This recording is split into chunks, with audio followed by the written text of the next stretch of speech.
Okay. இப்ப எல்லாருமே ரொம்ப பரபரப்பா பேசிக்கிட்டு இருக்கிறாங்க.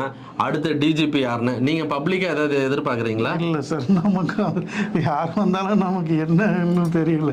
ஸோ இந்த மாதிரி இன்சிடென்ட் நடக்கவும் நடக்காம பார்த்துக்கணும். அவ்வளோதான் சார். அவ்வளோதான் மக்களே. இப்ப நிறைய பேரு கிரைம் ரிப்போர்ட்டர்ஸ், சீனியர் கிரைம் ரிப்போர்ட்டர்ஸ்னு சொல்லிக்கிறவங்கலாம் இவங்க இந்த பொசிஷன்ல இருக்காங்க. இந்த பேப்பர் அங்கேருந்து போல, இந்த பேப்பர் அங்கேருந்து டெல்லிக்கு போல, அதுக்கப்புறம் அடுத்த டிஜிபி எல்லாரும் அவங்களுக்கு தெரிஞ்ச லாபியை பண்ணிட்டு இருக்கிறாங்க. பப்ளிக்கை பொறுத்த வரைக்கும் யார் லா அண்ட் ஆர்டருக்கு வந்தாலும் சட்டம் ஒழுங்கை சீரும் சிறப்பமாக பார்த்துக்கணும்.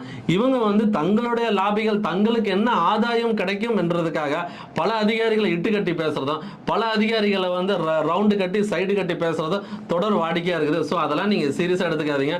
வர்ற டிஜிபி தமிழக சட்ட ஒழுங்கை சிறப்பாக பார்த்துப்பாங்கன்னு எதிர்பார்ப்போம். மீண்டும் ஒரு காணொலியில் உங்களை சந்திக்கிறேன். நன்றி, வணக்கம். வணக்கம் சார்.